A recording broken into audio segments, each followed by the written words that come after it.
first slide is now up.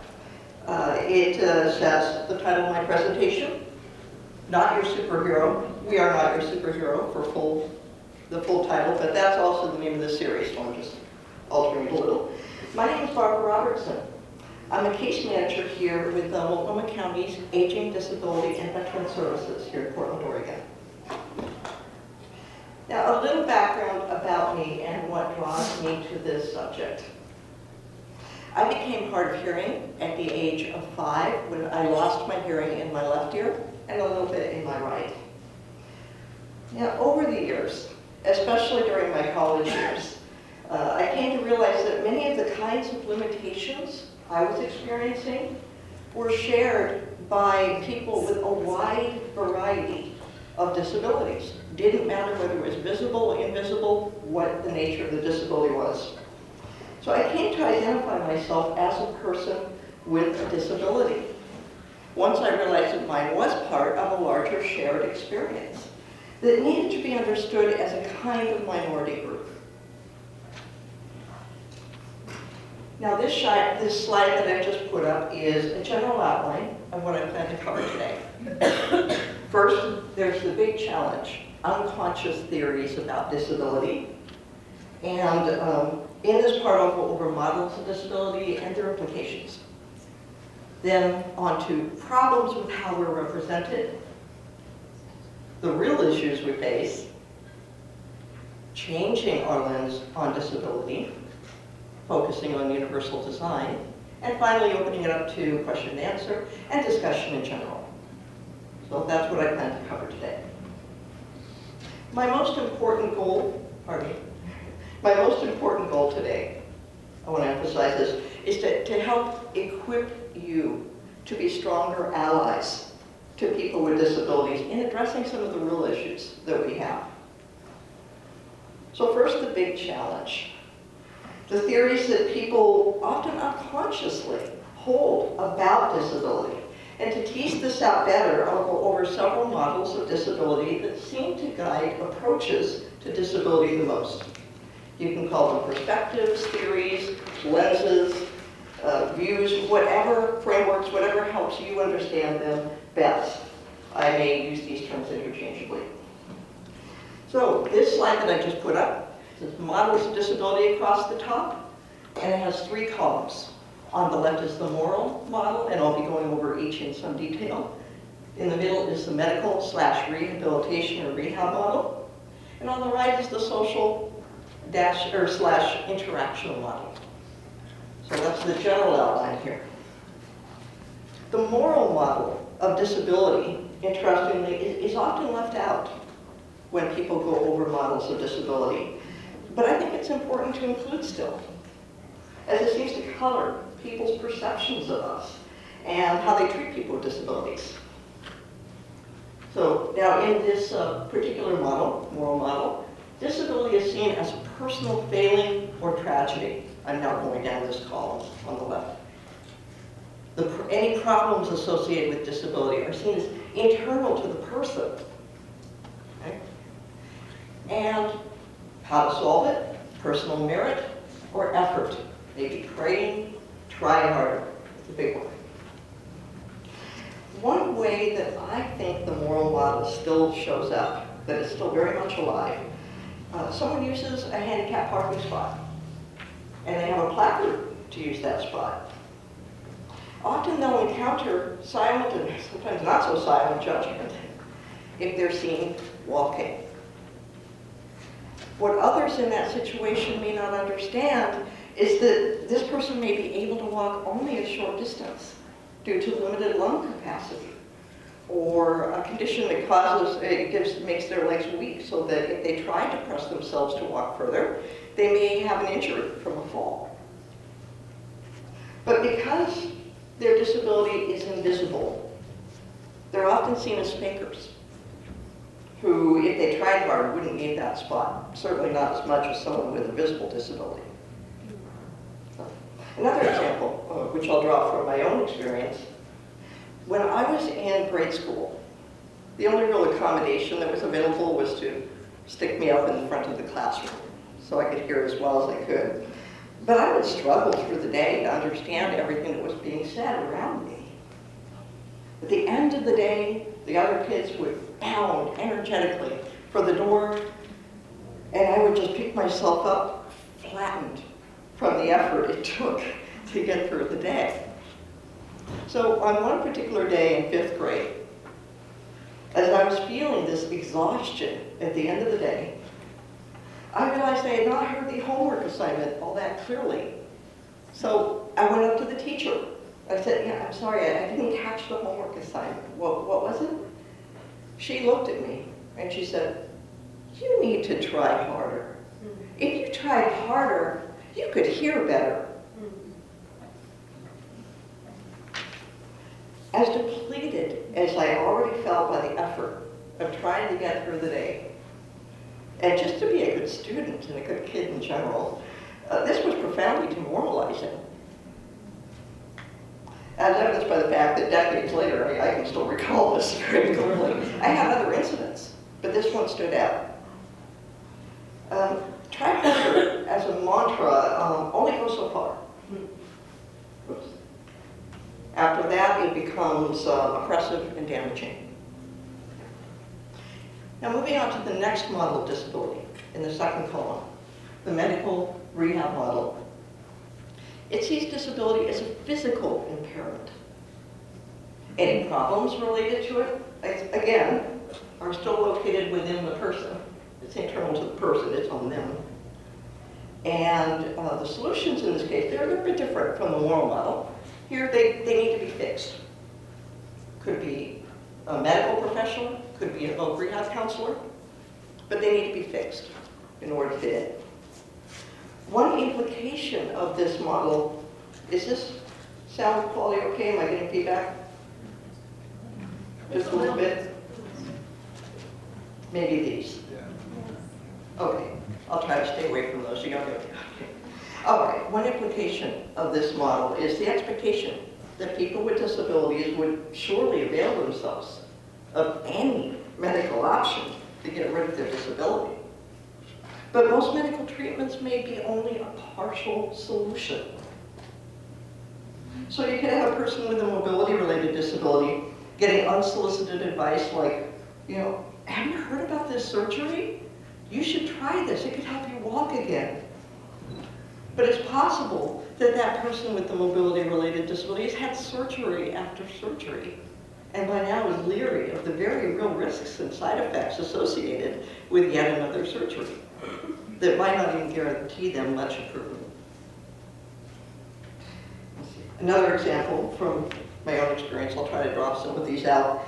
When I was in my 20s, oh, and by the way, just going into this, this is a little more positive than the last one. It's an interesting story, but when I was in my 20s, I had gone through rather significant discrimination in educational and employment situations. And it interfered with my ability to earn a living with any real dignity. I was living very marginally, and more about those experiences a little bit shortly. At the time, I was referred to the vocational rehabilitation agency in the state where I was living. In this vocational rehabilitation and medical model again, it's about fixing the person, right? So after some discussion and testing, what the voc rehab counselor determined was that the way to fix me, the best tool, was to send me through college. I wanted this keenly, very much so. I went on to complete college, thanks to voc rehab. I give them that, absolutely. But ultimately, if you think about it, the solution to the workplace challenges here was very individual level. It was about fixing one person. Still, as much as it was an amazing opportunity for me personally, and I'm not complaining by any means, it's still an individual level solution. Now, moving on to our final model, the social interaction model, the third model on this slide. I'm going to go over this. Disability in this model is contextual. I'll get to what that means in a moment. Any problems associated with the disability are the interaction between the person and the environment.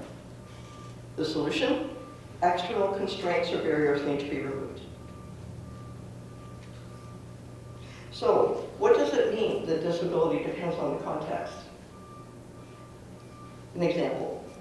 From the 17th century to the early 20th century, there was a large incidence of hereditary deafness on Martha's Vineyard in Massachusetts.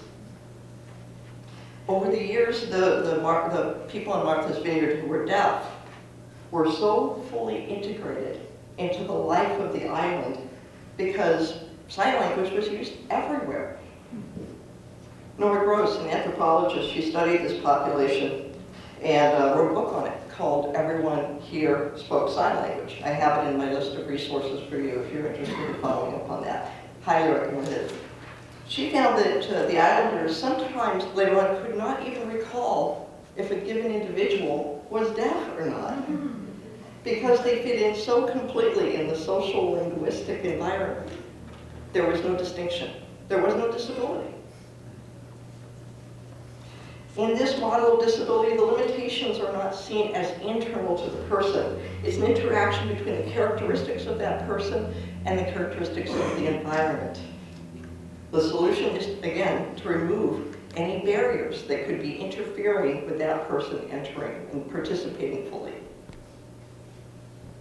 Now, I'll back out of these models for a moment and simply say one, I think, important thing, which is these are pure ideas. And the world's a messy place, right? Pure ideas rarely translate fully. I think most of us would say that we should all try hard, as in the moral model, bring our best to whatever we're pursuing, and certainly persisting in this face of challenges is a positive thing. It's a sign of resilience. I would also go out on a limb and say, yeah, if I had something medical that was holding me back from being able to do something, interfering with my life, I'd probably seek medical help for that. So it isn't as though these models are bad. It's just that they're incomplete.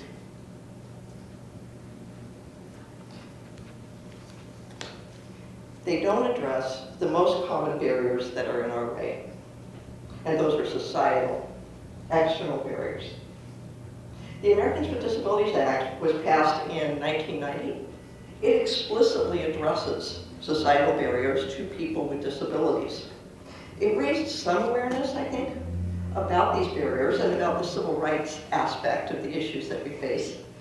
Yet despite its passage and all of the other disability-related legislation that preceded it and came after, I would argue that we're still viewed largely through the first two models, the moral and the medical models of disability. I'll offer quickly a few personal examples to illustrate this. By the time I was 9 or 10, I knew I wanted to study foreign languages. I couldn't wait to dive in. They weren't offered yet to me. But I remember sharing this passion with a teacher in the 8th grade, saying, oh man, as soon as I can, I'm going to Spanish, French, everything. He came back to me soon after that and said, man, Barbara, you shouldn't take foreign languages. You're not going to succeed at it. It's just going to be frustrating. Don't do that. Well, even as a 13-year-old, I don't know, I was passionate about this, and I just thought, this is curious. Why would he tell me not to even try? Well, thankfully, I ignored him. I ended up studying Spanish, French, German, Latin, Japanese, and American Sign Language, and doing pretty well at them.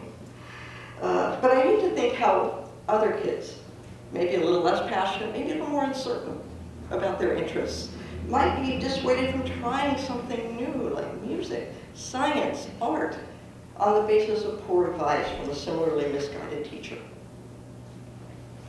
Now, flash forward some years. I'm a senior now in high school, getting A's in all those languages.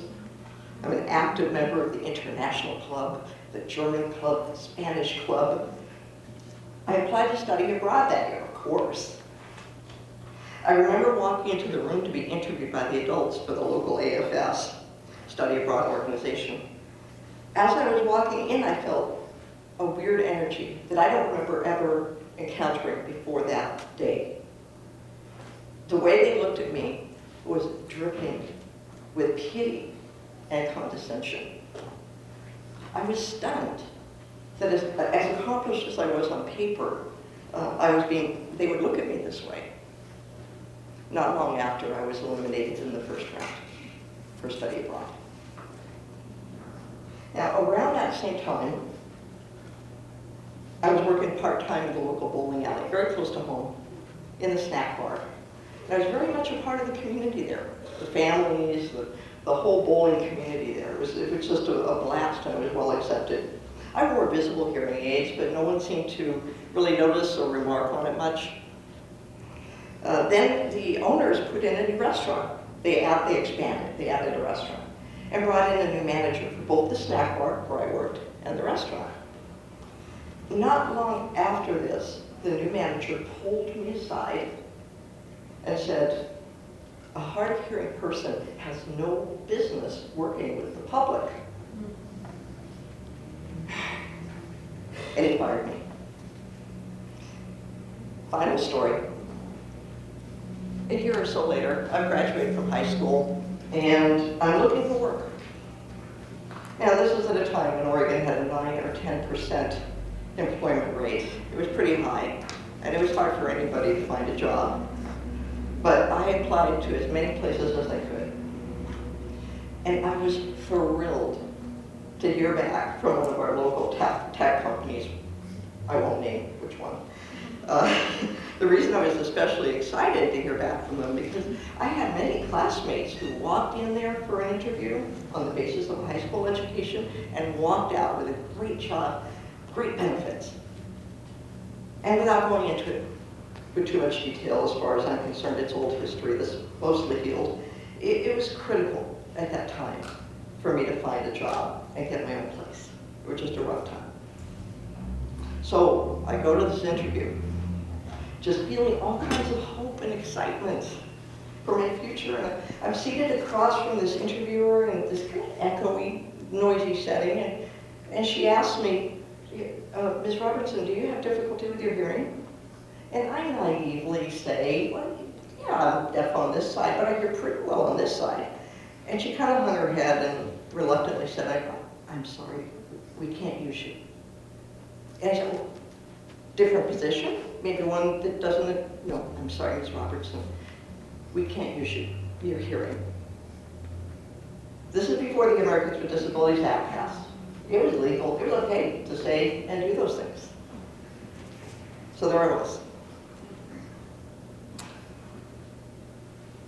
And the hard part was I ended up couch surfing and without any fixed address for a while. I had nothing to go on. It was just like I say, a rough time. These are all setbacks that I recount, but I don't share them out of self-pity or with any goal of that. Indeed, each of these setbacks, I want to note, have a happy ending. I plowed ahead and took languages, as I already said.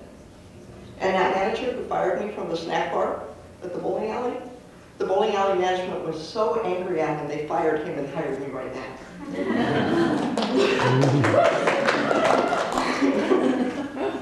And while I was denied the opportunity to study abroad, I ended up backpacking around the world. So, and as I noted earlier, with the invaluable assistance of vocational rehabilitation, I got to go to college, and I did well enough, I gave the speech at the end. So, I landed on my feet. So I don't share these stories out of self-pity, or that I want you to feel bad for me, because I've been blessed.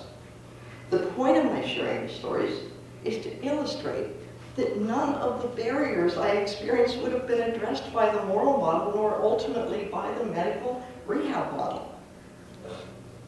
I acknowledge that the rehabilitation aspect of that model was enormously helpful to me personally, but it was still an individual level fix, a workaround,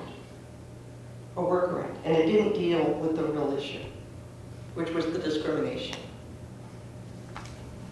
And the issue with these being left intact is that it still puts the burden, all the onus for accommodation back on us as individuals. And I could not count all the times, just to kind of put a finish on this, that I've been approached by others and told that their spiritual leader could cure me, or that I could be cured if I prayed with them. And I want to know, I'm nothing against people praying at all. It's just that when I hear something like this, when people with disabilities hear things like this, what we hear is, you're broken, and you need God to fix you.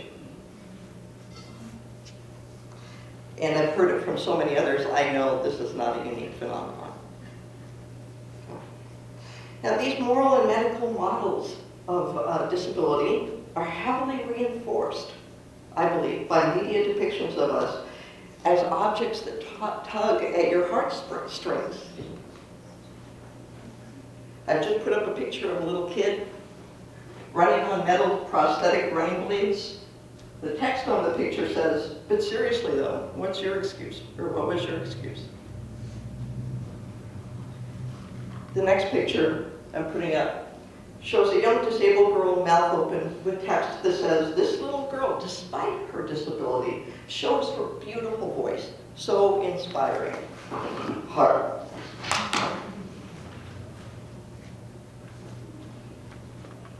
And this picture shows a person in a wheelchair at the beach, near the water's edge, arms spread out in the breeze.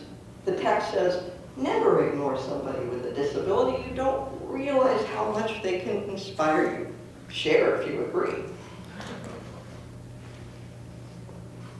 These depictions of people with disabilities are pervasive, especially now in social media. They get shared endlessly. And when people with disabilities are primarily shown as reasons for you to feel inspired or to guilt you, there's a term for that. Inspiration porn. This term was coined in 2012 by, and I'll read through this quickly and then I'll dig in a little deeper. It was coined by disability rights activist Stella Young in 2012. People with disabilities are portrayed as an inspiration due to disability. It others and objectifies us. It reinforces the idea that the disability, rather than the external barriers, is a burden or a tragedy. And it reduces our humanity to memes. So I'm going to dive into this a little bit. This term, as I just said, it was coined by the late, great Stella Young, whose TED Talk I strongly encourage for viewing. It's also in the list of resources. There's, In addition to images, I would note that when words are used to describe people with disabilities in emotional, tug at your heartstrings ways, that's also inspiration porn. Here's an exercise for you. Next time you're watching the news, especially the local news, listen for the anchor to say, especially in a promo for the segment coming up after the commercial, listen for the anchor to say something with the words inspirational or special. 90-some% of the time, that story is going to be about a person with a disability or people with disabilities. That's your exercise. Think about that one. So what's the problem with seeing people with disabilities as inspirational or special? Why shouldn't people strive to overcome difficulties in their lives? And what's wrong with the feel-good story? At an individual level, nothing. Collectively, it's a problem. It's a lot of noise that drowns out the signal that we need you to hear. That our problems are much more to do with civil rights and with external barriers. They're about having sidewalks with curb cuts so that we can navigate safely from place to place in wheelchairs, in safety. They're about having workspaces that allow us to focus and process information quietly and do our job successfully, regardless of the different ways that we process information or interact with others. It's about being able to work or study without someone's cologne setting off respiratory distress that forces us to leave. It's about accessible software, video trainings that are captioned. I see some that aren't. They're about making sure that all coworkers, including supervisors and managers, have the tools to make sure that our workspaces are fully inclusive, not only for the people we serve, but for those of us who serve them. Inspiration porn objectifies and others us. It distorts the nature of our lives by portraying us as noble sufferers of a tragic and horrible fate. It ignores the messiness in our lives, that we have up and down days like anybody else. The image I've just put up makes fun of inspirational porn. It shows a guy making his way down the street in his wheelchair, but while the crowd is cheering him and clapping at him from the side, one guy is taking a pic with his smartphone saying, "Yo, I gotta post this. Hashtag no excuses." While another person is holding up a sign with one of those cloying euphemisms that we don't love, handy capable, with hearts on it. He seems to be just making his way down the street. By the way, he's wearing jeans and a t-shirt, just going about his business and being treated as an inspiration for doing so. Inspiration porn ignores our snarkiness. This is a photo of Lee Ridley, a comedian wearing a t-shirt that says, "I'm only in it for the party."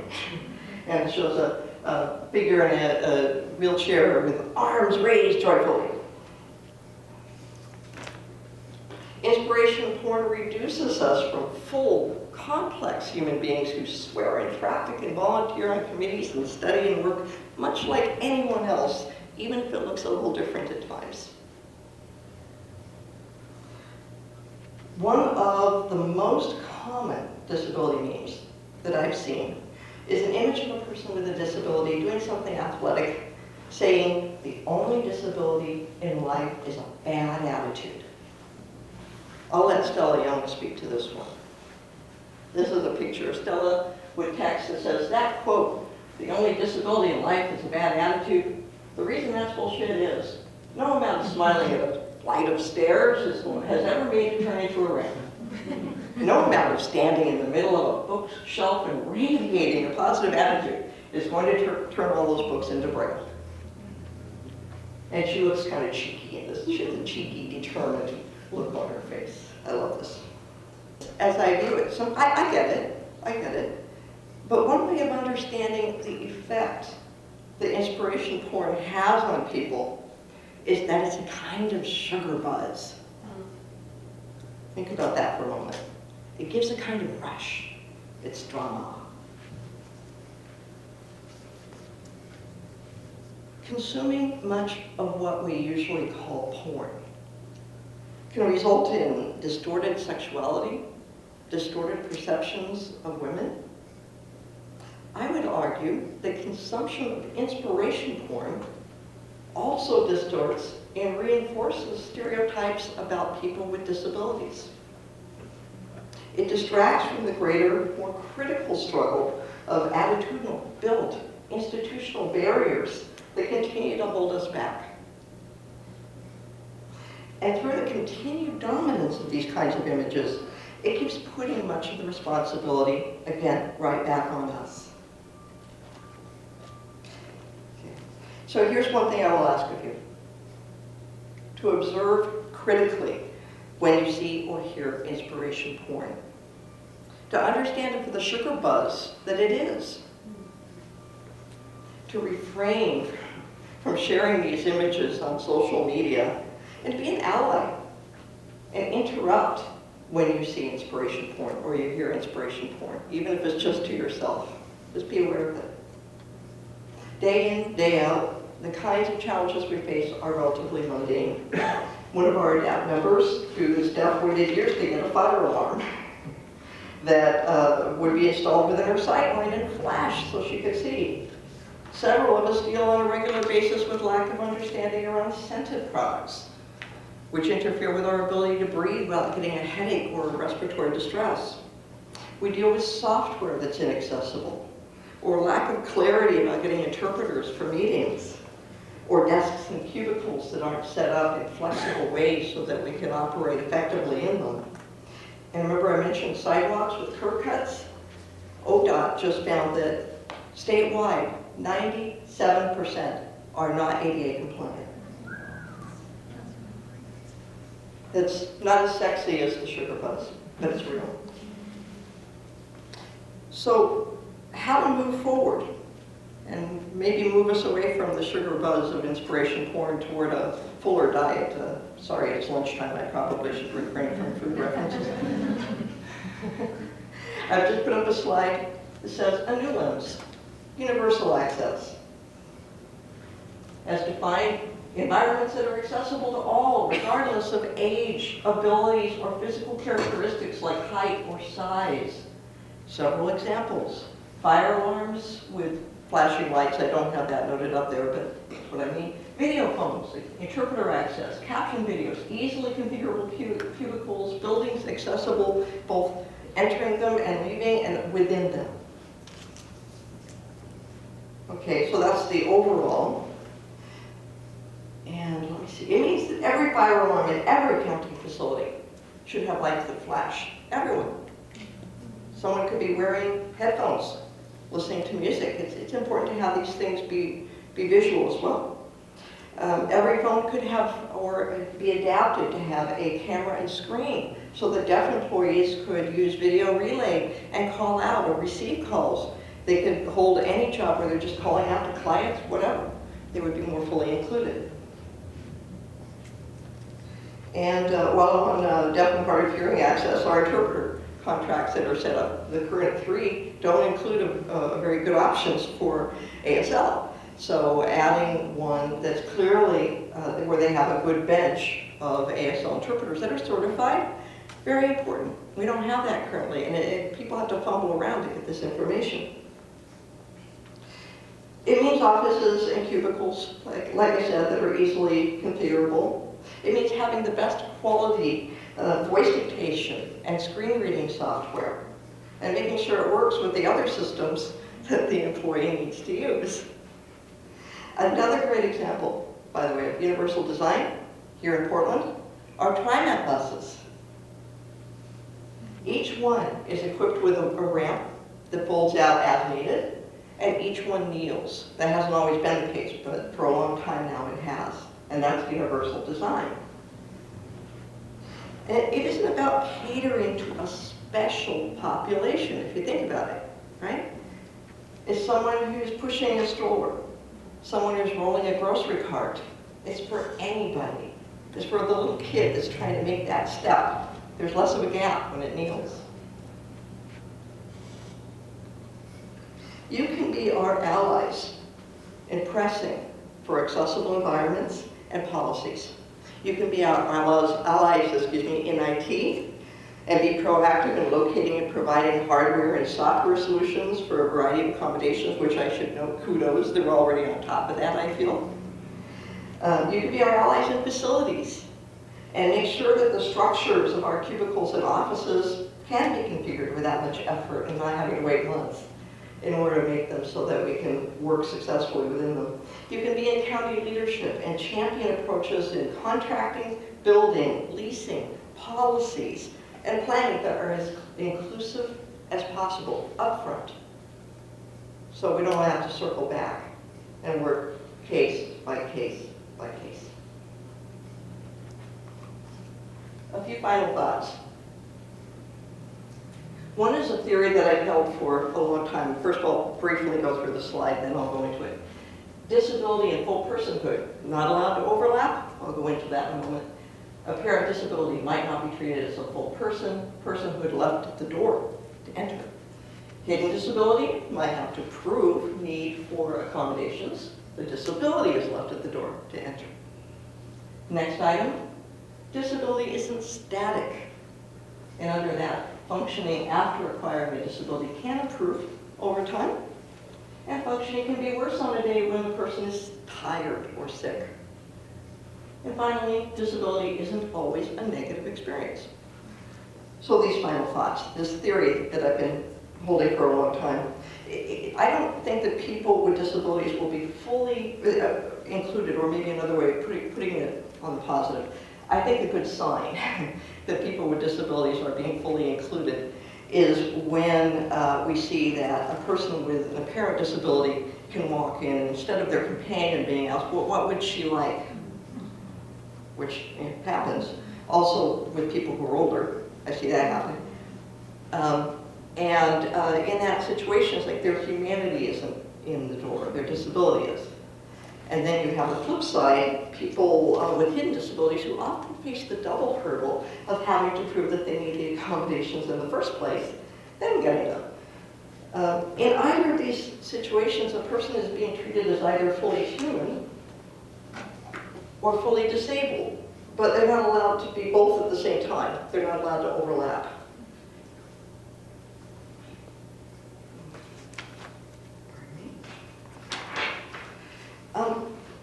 I think that the day that we are able to see that people with disabilities really are accepted as having a disability, even if it doesn't show, or they're really being treated as fully human, that's when we see full inclusion.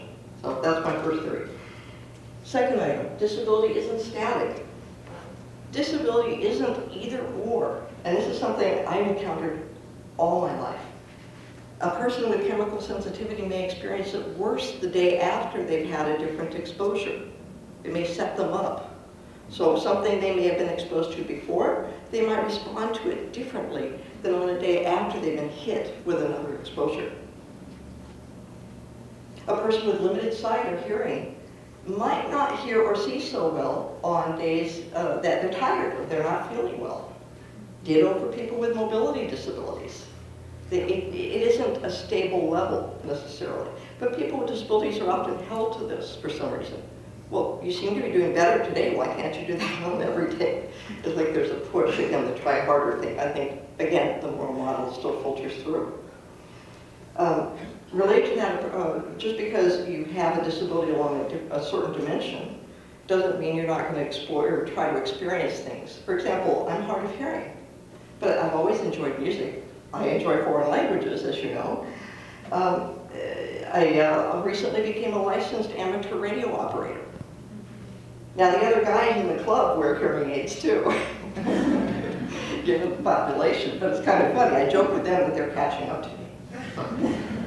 But the point is that our interests may lead us to utilize our senses as fully as we're able, regardless of whether we have a disability on that sense or not. It's not all or nothing. It's not either or. Finally, disability isn't always and invariably negative. When I'm walking with my friends, sipping our coffee, an emergency vehicle is passing with a painfully loud siren, I can just kind of shift my coffee and go like this. My friends can't do that. I just blocked out that siren. At night, I roll onto my right ear. It's nice and quiet. Just saying. Not always negative. I'm sure people with other kinds of disabilities can point to those things too. Rather than being special, people with disabilities reflect a natural part of the human experience. Whether we acquire a disability through aging, birth, illness, or accident, we're part of your community.